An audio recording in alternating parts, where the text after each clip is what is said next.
Says in the fifth Mishna in Perkei Avos, Yoisi ben Yochanan Yushalayim Omer.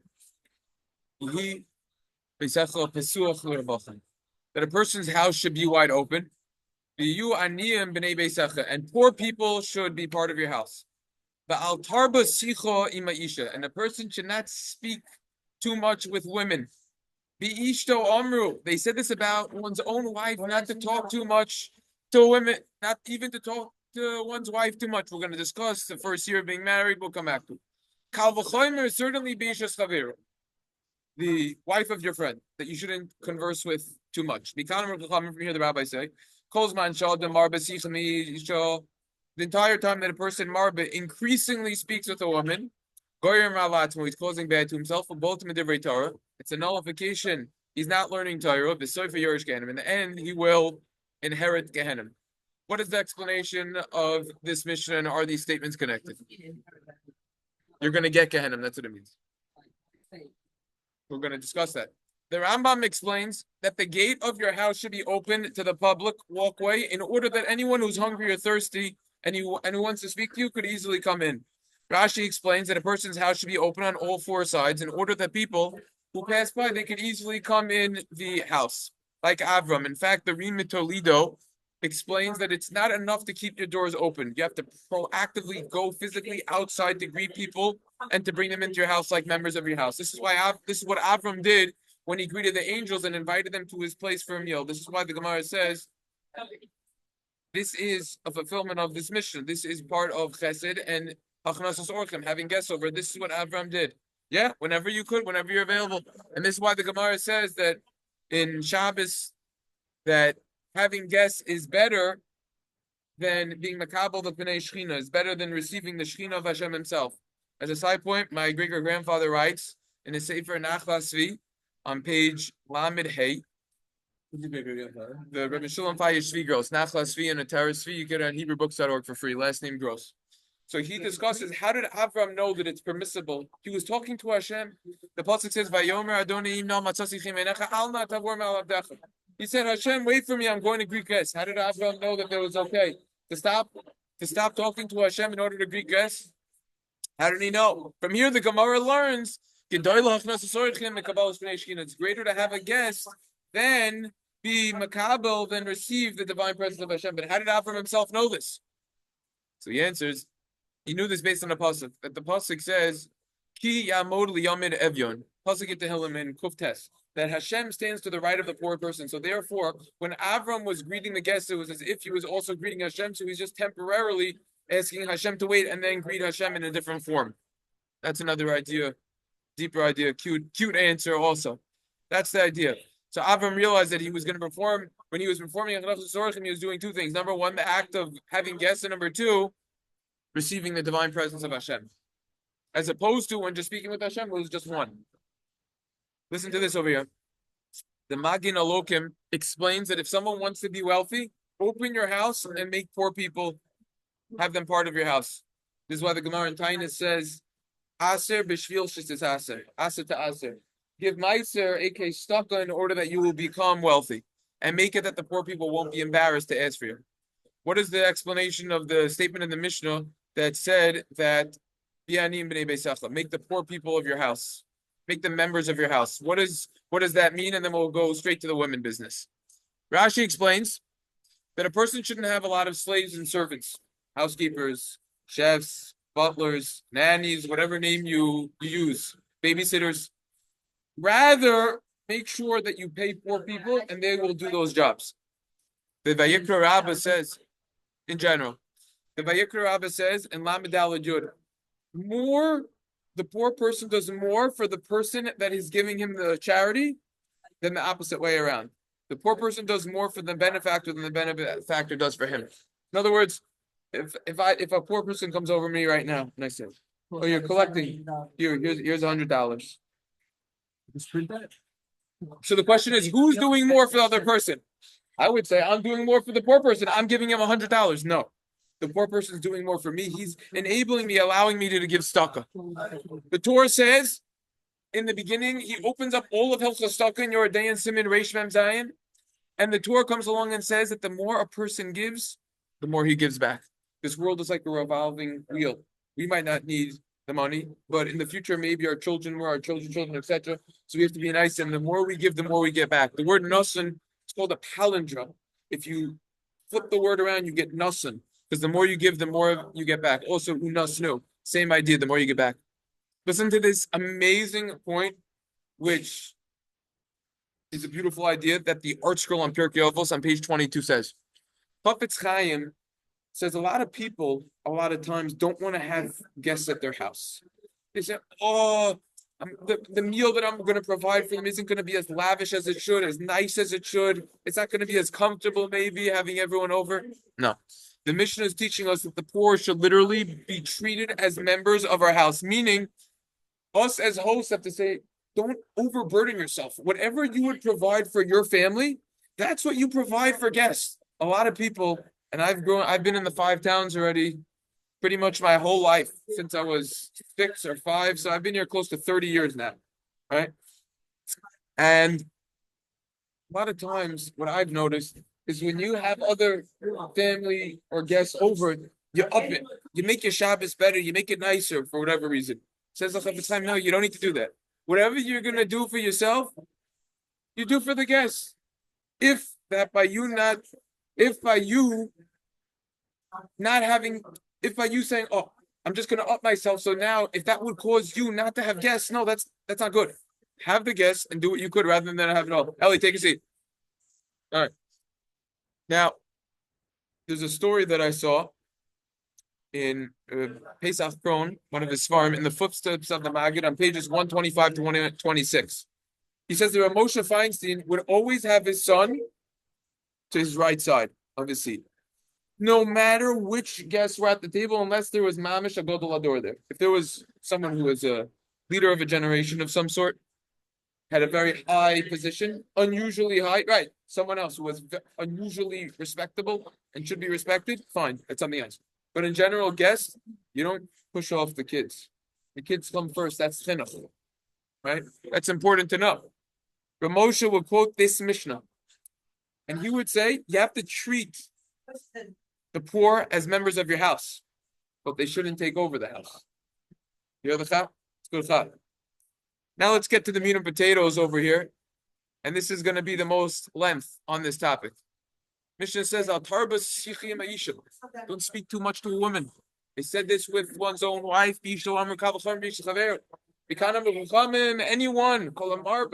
Anyone who speaks a lot with women, he's going around la'atzmo. It's going to cause bittul Torah, he's causing bad to himself, and he's going to get Gehenna. This is a Mishna in Perkei Avos. Why shouldn't one talk a lot to women? What's the problem? Just earlier today, I was outside in between morning Seder, afternoon Seder, a little bit of time. I was doing the lawn. Neighbor comes over to me, says she wants to build a fence. Okay. Need to be very careful how I talk to her. Learning a mission over here. She wants to build a fence, pay for the whole thing. Okay, no problem. Talk about it. But how am I going to talk to her about it? Why can't you talk a lot to women? Rashi explains, don't talk to your own wife too much. Bittul Torah. We're in this world primarily to your wife too much even. So why not? Why shouldn't we talk to women too much? Number one, Rashi says, the main reason why we're in this world, to learn Torah, to grow. And that's done through learning. Okay, if you're not learning, then you should be learning. What else are you doing? Oh, that's also Bittul Torah. However, the Gemara says, Noshim dabroni yosein. Women are more talkative than them. The Gemara says, number one. Number two is that it says that they have 9/10. Right, Tisha Kavin, exactly. All right. Reason number two, Rashi explains. Someone who excessively talks with his wife, he might mention an argument that he had with someone else. His wife then is going to go up to the wife of that person and they're going to cause another argument. Reason three, Rashi says, this statement is referring to when one's wife is a nida. Don't speak too much. Might come and lead him to sin. Reason number four, Rabbeinu Yonah says, speaking with women will lead to sinful, improper thoughts. And it wastes time from learning. Thoughts of Torah can't be in a person when he's also thinking about women and the conversation that he had with them. The heart and our body is incapable. Ellie, our heart, we're not able to do what? Simultaneously have two thoughts. we can't think Torah and then think about also these girls that we're talking to, the women that we're talking to. The Medrash Shmuel quotes and says that talking leads to thoughts, which leads to desires, which leads to love, which leads to actions. The problem is that the Gemara in Yuma says on Chav Ches Amud Beis, going on to Chav Tes Amud Aleph, that thoughts of sinning could be worse than the sin itself. When you sin, the sin's over. You enjoyed the cheeseburger at McDonald's. The sin's over now. When you think about eating the cheeseburger, I'm just picking a sin that no one has a desire to do. You could apply this to any sin you want. When a person thinks about sinning, until he does the ma'aseh chet, the actual sin, he's always thinking about it. It never leaves his mind. It preoccupies his mind. The trick is we have to get it out of our head. That's what they say? Okay. The Gemara in Brachos says on Samach Aleph that one shouldn't walk behind a woman. This is a big hack once you guys get a little bit older and start dating. Shouldn't walk behind the woman. Why? Improper thoughts. Even your own wife. And anyone who goes by a woman, she's by the river, you're not going to have a portion in the world to come. Rashi explains that what happens, women, this is what the Gemara says, that what happens, Rashi says that women, they pick up their clothing when they go to the river a little bit, and someone who watches this, he's not going to have a portion in the next world. Taisvis says, before we go to Taisvis, just to put parenthetically, it's brought down in the Shilos and Chuvas, Sitz Eliezer, somewhere, forgot to write it in my notes over here. He quotes from Rishon Mazam Norbach, and he goes into it. Nowadays, if a woman will get offended, for example, if your neighbor, like for example, let's say, no, that's something else. If, for example, you're walking through a door, and a woman now is walking through the door, and you quickly walk in front of her to go through the door, and that will be viewed as rude, right? And you don't let her go first. So he says that if it's not the norm to do it, and if it will cause problems, derech eretz problems, so then for sure you should do it. But in general, try to avoid this. The whole walking behind the woman. So this comes up often also when you're dating. Holding doors open and all these things comes off. You go first. The man goes first. Yeah, you have to be careful. That's other halachos. In other words, the expression ladies first is not a Jewish expression. Literally, they don't go first. Right? However, if it's going to be a problem of derech eretz, then they should go first. But you should know derech eretz, if they're going to get a in. It's nothing to do younger or older. A man is not supposed to go behind the woman. If she's going to go in the door first, you're following her. You understand? So probably most of the girls that you're going to be dating are going to know this, and they're going to wait for you to go first. And you go first and hold the door open for them nicely. Right? But this is an idea of not having women go first. Anyways, let's go back to the river. Taisus explains that this Gemara is referring to someone who regularly does this because it will lead to adultery. Therefore, he's going to get Gehenna. Marsha explains the same applies to talking to women. Anyone who regularly and increasingly converses with women will get Gehenna. That means a lot and often. So there's a limit. The Perkei Avos explains that even one extra word with a woman will be a problem. Where's he getting this from? Open it up right now. Gemara and Eruvin, Nun Gimel Amud Aleph. Even one extra word. Look at the Gemara over there. One word. You have to know. You try to limit the conversation, like defense conversation. Make sure. Talking. Unnecessary. What do you mean contacting? Texting is talking. Same idea. It's not as bad as a verbal conversation, but should we're gonna come back to this more. Don't worry. Unnecessary speech he's gonna cause bad to himself. Speaking about necessities about the house with your wife, that's not included in this. That's not going to cause bad. You're talking about the size diapers you need to order, etc. Right? That's not going to lean to anything. Machzor Vitri Meiri explains that the word sicha refers to talking about unimportant matters. However, the word dibor refers to necessary speech. For example, a house-related discussion. That type of speech isn't going to cause a bad sin. Right? That's not going to cause bad. Because your thoughts are going to be preoccupied in the conversation that you're talking about, which is for a reason. The Chidah says the word ishto stands for va'al tarba sicha ishtacha. Don't talk too much with your woman. Comes along the Chidah. Says the Yabitz, someone who talks too much with women, he's going to get to Gehenna. The desire is endless. The Gemara in Sukkah says, this is a very important Gemara one day. You'll understand this more than even now. Anun Beis, masbio ra'ov marivo sava. The more you satiate your Yetzer Hara, the hungrier it's going to be for more. And the opposite, the more you starve it, the more full it will be. So that means that salt water. If you're thirsty, you drink salt water. That's right. Then it'll be even thirsty. The more you're gonna run after things that you're not supposed to be doing, the more you're gonna run after it, the more hungry you're gonna be for it, and vice versa. The Gemara in Shabbos says that's why you have to shut it off. Exactly. The Gemara in Shabbos says, Haba letame poischeno. Someone who's coming to make himself tame, it will be opened up for him. Gemara in Shabbos on Kuf Daled. Remisim Karelitz. Correct. Same Gemara comes up many places in Shas. The Remisim Karelitz in his Chut Shani and Even Ezer on Siman Chaf Aleph on page 68 says, one should refrain from extra talk with any female, even a person's doctor or relative. Everything depends on the exact case. The exact scenario. That's an important line. Sister's not as bad, obviously. It's a sister. It's a sister. It's different. The best, he says, if a male needs to go to a therapist or psychologist, make sure it's the same gender also. According to Avigdor Miller, this is in the Q&A. If you need to go and you're only what? If you need to go and that's the only one that's available for medical, so then that's what you do. What table is for Cornwall, you know? It's in the Q&A. They quote it over there in the footnotes on pages 92 and 93. A newly married man. What? Yes, 100%. A newly married man. This is what they call Shana Rishona. You shouldn't even spend too much time with his wife. According to the Torah, you can't join the military. You can't do other things. Talk about in the time of Beis Hamikdash and everything like that. During the first year of marriage. That doesn't mean that he's sitting at home all day talking to his wife. This means he's taking care of the field in his house, etc. Someone who's newly married in Kollel, you should learn his house at night. Even the best wife, if you talk too much to her, she's going to find out ways to criticize you, point out your flaws and weaknesses, faults. Whatever you say could be used against you. The less you say, the better you are. Same applies to a wife. You have to be careful. Same applies the other way around. Unless she says to her husband, the better it is.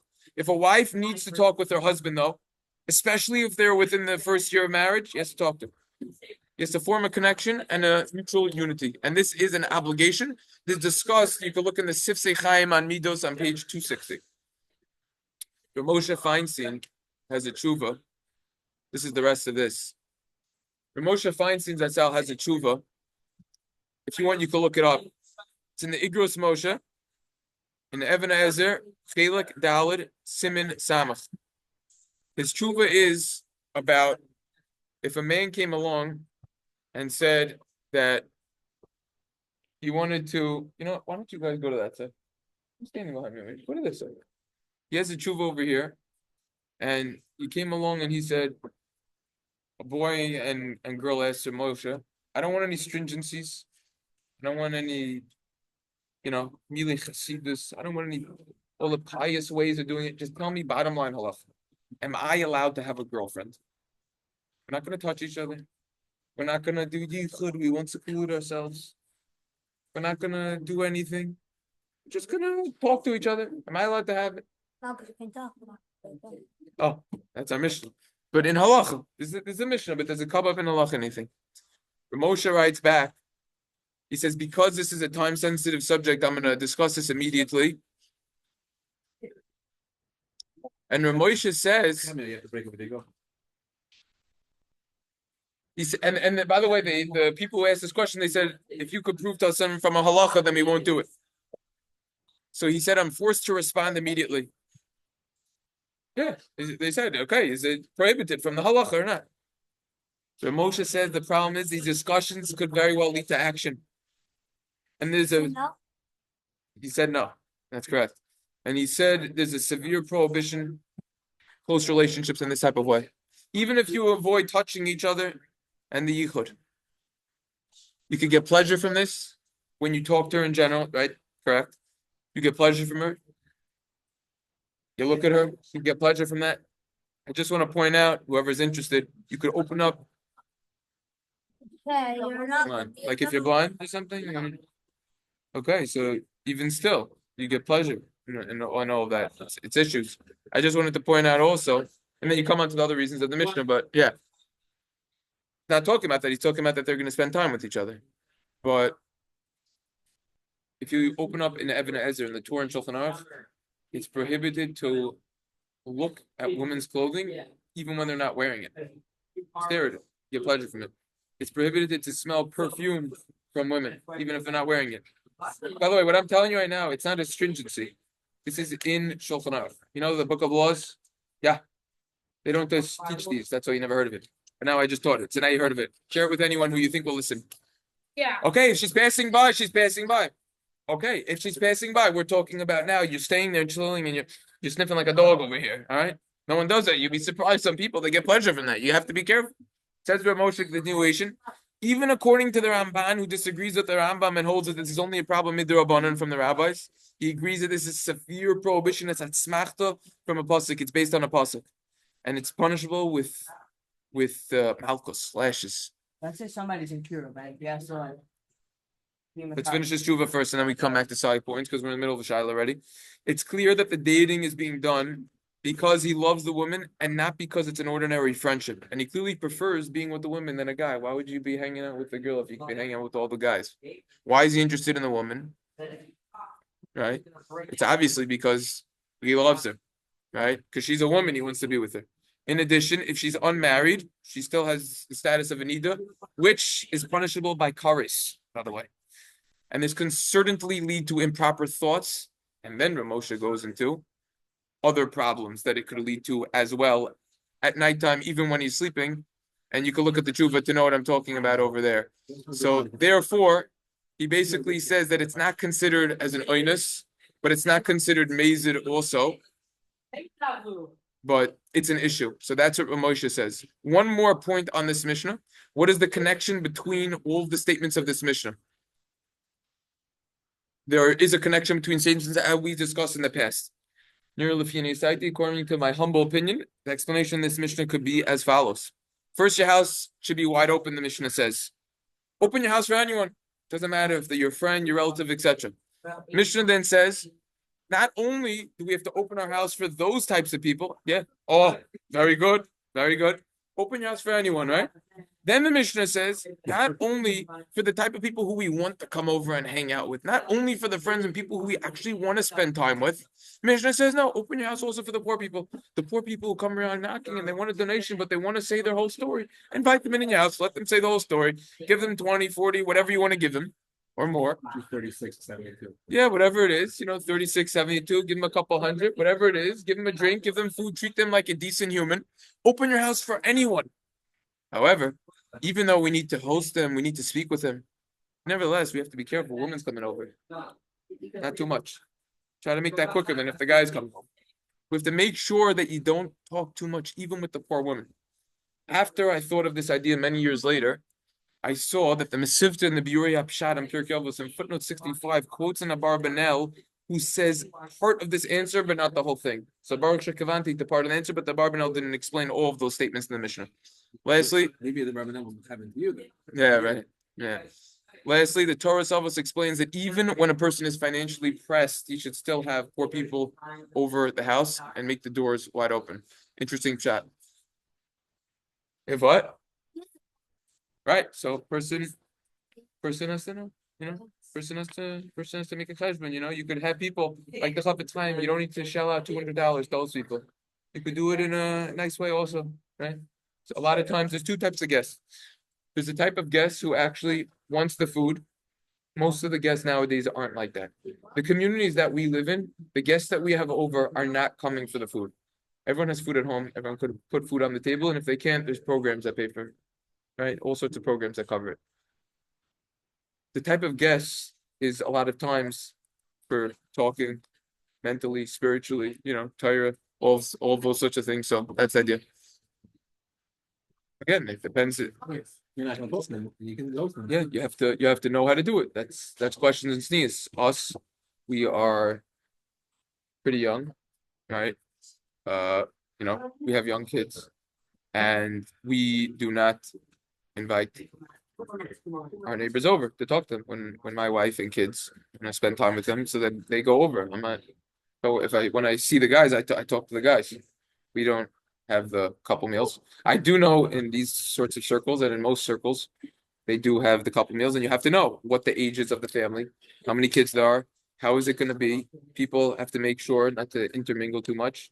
It could be issues over here, and there have been issues. If somebody's in So kiruv, kiruv. What about kiruv? Kiruv is a very dangerous place to be when you're talking about two genders, such as programs like NCF Y, I think it's called NCSY, certain Chabad programs. Look, they're great ideas, they're great concepts. There are plenty of people who became from because of these programs. But someone in kiruv told me there's a Gemara in Bava Metzia on Kuf Daled that says "Shut atzmecha va'achar kach shut lacherim." You know what that means? It means first you have to fix yourself, and then afterwards you have to fix others. That means that people, they run out to go do kiruv and to go fix other people. They need to fix themselves first. So there's a story. Watch the story. So there's a story of a person who, what happened is that there was a fire. There's a fire in the whole town, right? The story actually goes back a little bit earlier. They were at a place for a drink, and the guy, he gave him water. He gave him water over here. What happened? Why, what happened? Okay. Okay, so we're fine. So we're going to continue learning. There's a story of a Mordechai gifter in the middle of Purim. He was in the Beis Medrash. He was in the Beis Medrash learning, and the whole window cracked. Middle of Purim, there aren't so many people learning in general. Rabbi Mordechai Gifter didn't look up from his spot. He just kept learning. Doesn't matter. We're learning. Someone else will figure it out. So there's a story of a guy. He gave a drink to someone else, and you know what he did? He gave a drink to someone else, and he said, "Are you listening or leaving? You're leaving later. All right. All right, you're listening." So he gave a drink to someone else. Oh, what is this? It's disgusting. Oh, I forgot to filter the drink. Oh, okay, fine. Please make sure the next time you give the water, make sure it's filtered. This tastes like dirt in it. Yeah, okay, fine. A couple of days later, the whole community started burning. It's a huge fire. So finally, the firemen came to respond, but it was too late. Everything was burning. So they said, "What happened?" He said, "I'll tell you what happened. A fire started breaking out, right? And I started filtering the water, but the time that I filtered the water, the whole city burnt down." He said, "You shaita. The filtered water is only for the drinking water, not for the water used to put out the fire." So they come along and they say it's the same thing when it comes to kiruv. That kiruv, now we can't always wait for filtered water. We can't always wait for Talmidei Chachamim to be learning 10, 20 years in the Beis Medrash to go out and do kiruv. You got to go out and do the kiruv. However, Chabad Rabbi once told me that's true. But if the kiruv is done in the wrong way, meaning sometimes if the same genders and stuff are there and the intermingling and stuff, if it's done in the wrong, different genders, if it's done in the wrong way, it's not like you're using water to put out the fire of the Yitzhar. Using fire to put the fire. You're using oil to put out the fire, which is going to make the fire worse. No. Using gas, right? It's going to make it work. So you have to be careful. I once heard someone told me they were at a kiruv program and there was a rabbi speaking and two opposite genders were mamish touching each other in inappropriate ways. And the rabbi's speaking. Can you imagine such a thing? Yeah. Can you imagine such a thing? So it has to be done in the right way. All of these programs, all these organizations, right, has to be done in the right way. I'm not in kiruv, so I don't know all the details. But it's a complicated area. It has to be done in the right way. That's what I'm saying. Any other questions? Brooklyn too. What time we start this year? 25? Yeah, 20. Time flies when you're learning. What? I think that was over half hour. Time flies when you're learning. The question